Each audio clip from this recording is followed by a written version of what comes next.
Well, my name is Mackenzie Baltimore Jr. Some people call me, used to call me MBJ, or Matic, Lil Guns, used to call me a lot of names, but I go by the name of B More. I'm a passionate guy. I love what I do. I put my heart and put my soul into everything I do, especially music. The name B More came from actually Baltimore, but DJ Casual, he used to work for 103.7 FM in the Virgin Islands in Tortola, and one time he was like, "Oh, B More," and he just continued to call me, B More, B More, and then eventually a lady started calling me it. Her name is Adele. So you know, once she started calling me it, everybody in the barbershop started calling me B More, and eventually the name B More, it really stemmed from something great, because you can always be more, you know, you can always do more. Well, with my name has a lot of meanings. I went through a lot of names. Matic I came up with, and then it jumped to MBJ, and then you know I was affectionately called Junior. People still call me that. But about 4 names. Matic was the name where it was a street name. It was a name where it came from basketball. It actually comes from the word charismatic, because that's the kind of person I am. I'm a loving person. I'm genuinely always nice. Don't get me on my wrong side. But so and then MBJ stemmed from my name, Mackenzie Baltimore Jr. But B More, I think I'll stick with B More. It stems from a great thing, to always be more. Of course, I'm not an easygoing guy. I'm hard to talk to. I'm just playing, man. I'm very easy to talk to. A lot of people come to me for advice. I give a lot of relationship, knowing that I'm in a relationship too. But especially in music, I give a lot of advice because I've been around for a while, and especially in Virgin Islands, where it's very hard to go on as an artist. So I'm a very easygoing guy to talk to, and funny.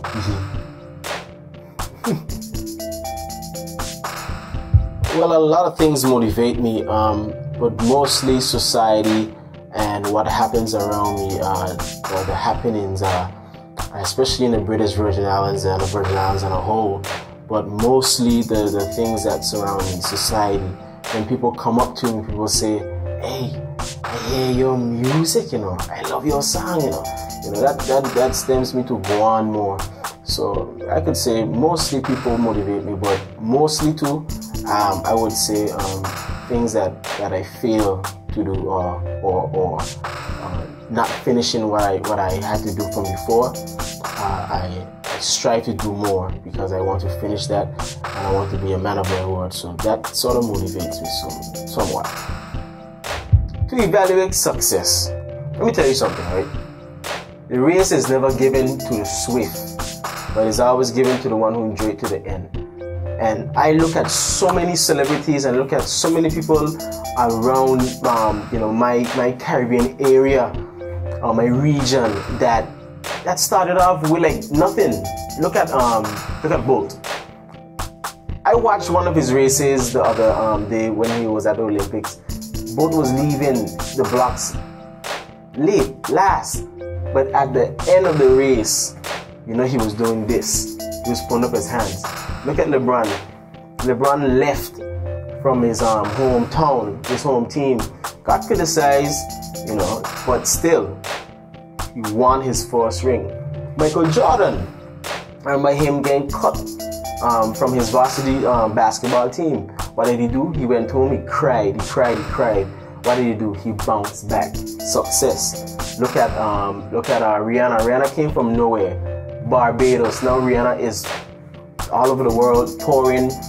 I think she just hit a record with selling the most singles as a lady. Those things I look at, and I look at even even my own down here, Planet 6, and those guys are making it big with the right thing. Hey, I'm here. I write good songs too. Hey, I make good music too. So I evaluate and I look at them, as as a rabbit or as a go-getter, so I can grab hold and pass them, because I ain't just doing this thing but just singing and spending so much money.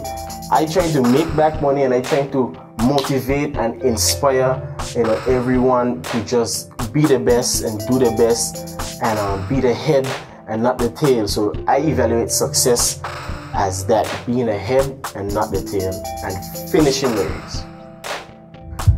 The thing that I'm very passionate about is, of course, the women.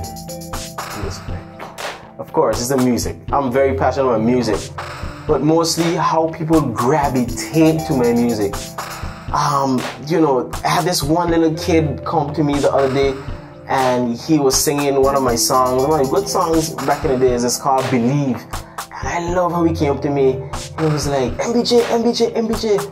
I got like 6 names. If you call me one, I just still answer to it, But, they call me MBJ, MBJ, MBJ. I like your song, Believe. How come you don't sing anymore? And I thought about it, and I said, you know what, you make other music, so that's why I don't sing it anymore. But you could get my CD, or I could give it to you if you like. He was so into what I was telling him, and he's so into my music, and he started to sing it for me and what's not. So I am very passionate about people being passionate about what I do. When I see people do that, it drives something in me. It pushes something in me to make more music and to just sell more CDs and just do whatever they want me to do. And the thing is, what I love is I'm being me doing it.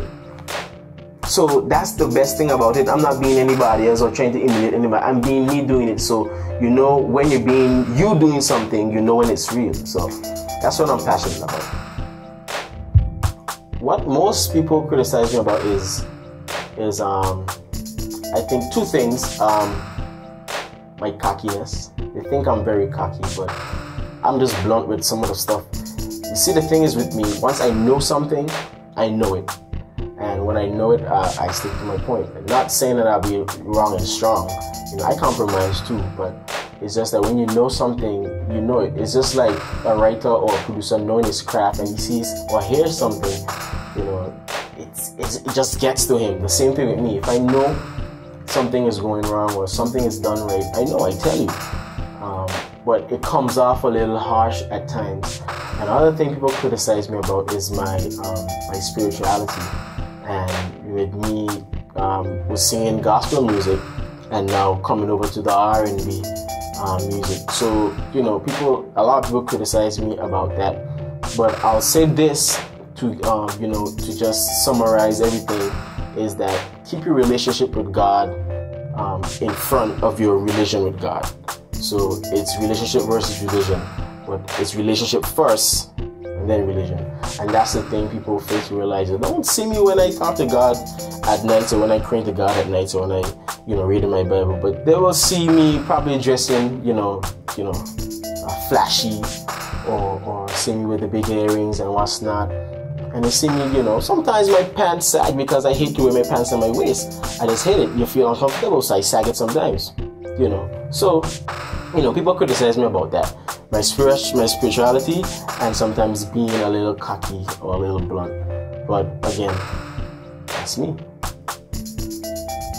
At 5 years old, I can remember my Auntie Debbie, just dressing me up in anything she felt like dressing me up in. From Kalkanai to Mecca. I don't know if some of you too young to remember that. But my sense of style is just how I feel. It's just you. Sometimes I'll just get up and just wear tight shirts. I like to wear tight shirts because I work out. I like to be a little revealed, So I wear tight shirts. Sometimes I wear skinny jeans. But I'm long gone over the days where you wear baggy pants, like big old pants with you have to roll over your roll the jeans to put over your shoes. I'm way over that. But I'm really swaggy. I'm swaggy. I wear a lot of shirts like what I'm wearing right now. A lot of long sleeve shirts. I love to roll up my shirts, and I wear a lot of jackets. But thing with shoes, Sneakers. I got a thing for sneakers. And not necessarily J's. A lot of people love J's. I love J's. I do my thing with J's. But give me like boots or give me like Vans. I'll dress it up in different colors. I like to wear different color pants. You know, everyone laughs at me, but that's me.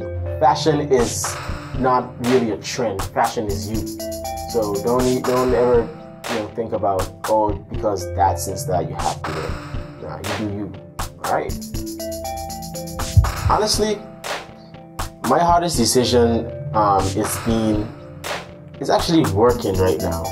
Because I'm an independent artist, and you have to reach and you have to get your money to do what you have to do. But getting up at early mornings to work all day like that is not initially a thing that you really love to do. It's really hard, so actually working was the hardest decision, because you want to be in the studio all day, you want to be writing all day, but you gotta get up and you gotta do what you gotta do. But that'll be soon over. My musical inspirations, I have a lot. Well, not a lot, or 3, but there are not necessarily celebrities, but there are people who I grew up with, who are my household.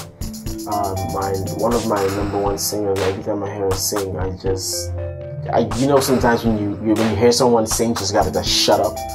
Just sing. Let her sing. Lap your leg. And you gotta put the sour face, like just gonna watch him like that. Yeah. Deanna Watley. I've heard her done a lot of stuff.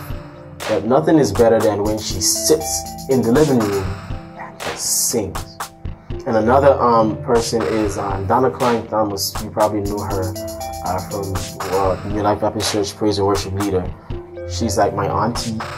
She's like my sister, and she is such like anointed. Her voice is like an angel. It's really like an angel, and they inspire me. But as far as celebrities, I listen to a lot of Brian McKnight. I listen to a lot of Usher. One of my favorite songs from Brian McKnight is One Last Cry. One last cry, before I leave it all behind. Gotta put you out of my mind this time. So I'm living a lie. I guess I'm down to my last cry. Yeah, and then it had Usher. You got it bad. When you on the phone, hang up and you call right back. Oh man, I got so much from Maxwell to Tank. Please don't go. Yeah, man. Listen, there's a lot of R&B people, but those are my inspirations. Listen to those guys, just motivated me. From the Virgin Islands, of course, I got to put it in. Planet 6, Rock City, they open guys. Lincoln Ward is one of my biggest mentors. Everybody knows that because I've been doing so many things with him. And then my cousin Jace. Those guys, people who are next to me, who I listen to, and then I have Kamau and Dalen. These guys work hard. I watch the work they do, so it inspires me. Just being around them all the time. So musically, those are my inspirations. So yeah, they go hard. They go big. Honestly, I really don't have a plan B, because plan A gotta work. You see this tattoo? This tattoo is a mic, and it wraps all around my arm right here, and it means that it's here to stay. So the same thing with my life. Music is here to stay for me. I might take a little turn here and there to get to where I need to go with the music, but music has got to work. It's purpose. It's my heart. It's my soul. It has to work. So I don't really have a plan B. I'm not gonna say shit, I'm not doing it again. I'm gonna just do basketball, pick up basketball. That's what you wanted me to do, but it's what I want to do.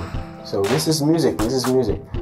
My biggest, if I would have to be superhuman, I would pick jumper, because I would be able to reach anyone I have to reach. You just jump, and you go, boom, there goes a show. Jump, and there you go, boom, I reach some more fans. Boom, hop into this club, perform. I wouldn't have to be no long hours waiting on the airport, or no long hours waiting anywhere. I just jump, and I just go, jumper. I just want to thank y'all for watching. I'm your boy B-More. Look out for that EP, Inside Out. This has been Heart and Soul. It's boy B-More. Salute. VI up.